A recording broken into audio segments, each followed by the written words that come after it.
Now here on India Today this morning, we bring out all the inside details ahead of the Ram Temple opening its doors to the devotees. No other channel has this scoop, with the Ram Temple chief priest speaking first and exclusively to India Today. Prime Minister Modi will be unveiling the deity of the Lord Ram, or Ram Lalla, so to say, during event. Prime Minister Modi will then apply the kajal in the eyes of Lord Ram, which is usually, remember, is to ward off any evil eye. And then Ram Lalla will be taken around Ayodhya temples, and then there will be a bath in the holy waters. Listen in now to the chief priest of Ayodhya's temple speaking exclusively to Gaurav Sawant in Ayodhya. किस तरह की तैयारियां इस समय चल रही हैं प्राण प्रतिष्ठा के लिए, और वो अनुष्ठान कैसा होगा?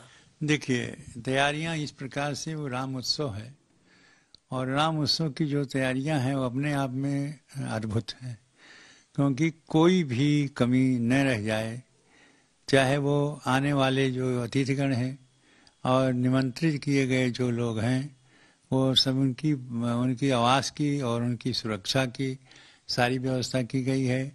और प्राण प्रतिष्ठा में जो जो आवश्यक है, जो जो काज होना है, जिन जिन देवी देवताओं का पूजन होना है, ये सारे काज सही हो गए हैं, अब शुरू होंगे। और इसी रूप में उनका जितना जिसमें ज़रूरत पड़ती है, जब जो जो वस्तुओं की आवश्यकता है वो सब एकत्रित हो गया है। अब केवल 22 जनवरी की प्रतीक्षा है और उसी दिन प्राण प्रतिष्ठा होगी। और उस प्राण प्रतिष्ठा में जो जो विधि विधान होते हैं प्राण प्रतिष्ठा में, वो सब कुछ तैयार है, सब कुछ उसी रूप में किया जाएगा। और ये जो आयोजन और जो पूजन है वो तो 16 तारीख से ही शुरू हो जाएगा। देवी देवताओं का अनुष्ठान, उन्हें प्रसन्न करने का प्रयास, और वो जो जिस मूर्ति की अब तक भक्तगण उपासना करते आए हैं, वो उस मेकशिफ्ट मंदिर से नए गर्भगृह की ओर कब निकलेगी? पहले जिस प्राण प्रतिष्ठा की बात चल रही है वो नई मूर्ति है, नई मूर्ति बनी है, प्राण प्रतिष्ठा उसकी होनी है। जिनकी दर्शन हो रहा है, पूजन हो रहा है, ये प्राण प्रतिष्ठित मूर्ति है। और ये जब वो मूर्ति स्थापित हो जाएगी वहाँ पर, जिनका प्राण प्रतिष्ठा होना 22 तारीख को, उसके बाद में तब इस मूर्ति को वहाँ स्थापित किया जाएगा और इस रूप से वहाँ मंदिर में स्थापित किया जाएगा, जिससे इन मूर्तियों का भी दर्शन हो जो पहले से दर्शनीय हैं। उसी प्रकार से जो प्राण प्रतिष्ठित मूर्ति नई है वो इनसे बड़ी है, 5 वर्ष के बालक के रूप में है, इसलिए उसका भी दर्शन हो।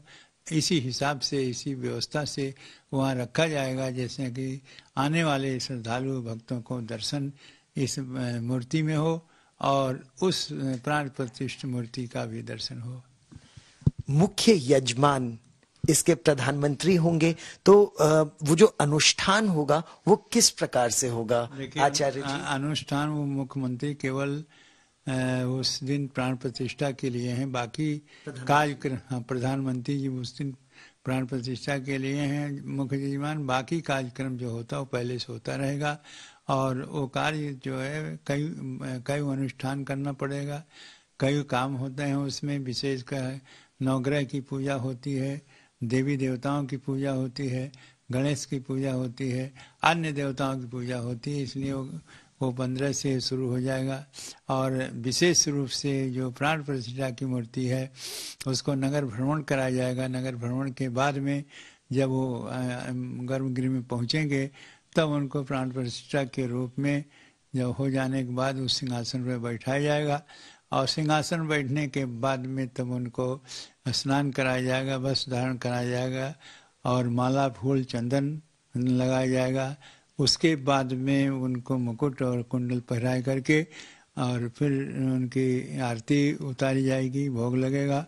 और भोग लगने के बाद में उनका पट खोल दिया जाएगा और जिससे कि जो भी कार्यक्रम है, दर्शन करने की जितने लोगों की आवश्यकता होगी उस रूप में उनका दर्शन कराया जाएगा।